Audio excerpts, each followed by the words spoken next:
দর্শক, আপনি হয়তো ভাবতে পারেন যে বুক পর্যন্ত পানিতে নেমে এই মেয়েগুলো কি করছে আর লাঠি দিয়ে গুতিয়ে গুতিয়ে বা তারা কি করছে। আসলে আপনি জানলে অবাক হবেন। এইভাবে তারা মাটির নিচে যে কাদা থাকে সেই কাদা থেকে তারা খুঁজতেছে যে কিভাবে এখানে থেকে যেই কচ্ছপগুলো রয়েছে সেই কচ্ছপগুলোকে খুঁজে বের করা যায়। তো দেখুন, এই মেয়েটি কিন্তু বড় একটি কচ্ছপকে খুঁজে পেয়ে গেল।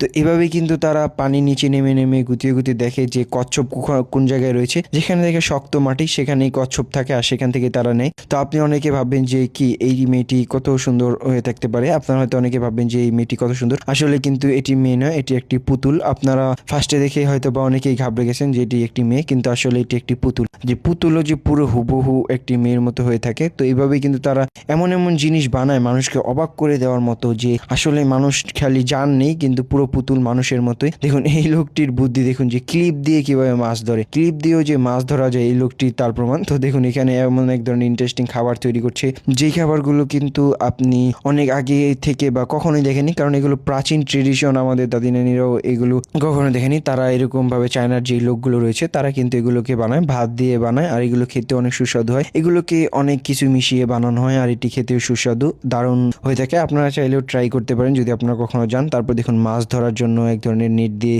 উঠিয়েছে, আর অল্প জায়গার মধ্যে কি পরিমাণ মাছ, দর্শক দেখতেই পাচ্ছেন যে কত সুন্দর সুন্দর বড় বড় মাছ রয়েছে আর অনেক অনেক মাছ। তারপর দেখুন এমন এক ধরনের প্লেট, আপনি যেই মাছটি ভাজবেন সেই রকমের যদি প্লেটও হয়ে যায়, কড়াইও হয়ে যায়, তাহলে কেমন হয়। তো দেখতে পাচ্ছেন চমৎকার ভাবে তারা কিন্তু সেই মাছ, সেই ভাজার প্লেট রয়েছে। তো আপনিও চাইলে এগুলো বানিয়ে নিতে পারেন। অনেকেই কিন্তু এগুলো এখন পাওয়া যায় অ্যাভেলেবেল, আপনিও চাইলে নিতে পারেন। আর অবশ্যই নিতে চাইলে অবশ্যই কমেন্টে জানাতে পারেন কার কার এরকম এগুলো পছন্দ, আর কোথা থেকে ভিডিওটি দেখছেন সেটিও কমেন্টে জানাতে পারেন। আর ভিডিওগুলো যদি ভালো লাগে সেটি মতামত দিতে পারেন। তো এইভাবেই কিন্তু তারা বিভিন্ন খাওয়ার রেসিপি তৈরি করে থাকে। তো দেখুন কত সুন্দর সুন্দর সুস্বাদু জিনিস তারা তৈরি করে। তাদের খাবার দেখলেই মানে জিভে পানি চলে আসে, এতটা লোভনীয় তাদের খাবার। দেখুন কত রেসিপি দিয়ে তারা এগুলোকে বানিয়ে থাকে, কত মশলা দেয়, আর এগুলো কিন্তু অনেক খেতেও অনেক অসাধারণ। এই লোকটি এমন একটি বুদ্ধি খাটিয়েছে, সে কাজ করতে করতে গরম ধরে ঘেমে যায়, তার জন্য সে ফ্যানই তার শরীরে লাগিয়ে দিয়েছে। যে কত বুদ্ধি খাটায়। তারপর দেখুন অনেকেই কিন্তু আমরা মুক্তা দেখি বিভিন্ন ধরনের, সেই মুক্তাগুলো কিন্তু এরকম এক ধরনের যে শামুকগুলো থাকে সেগুলো থেকে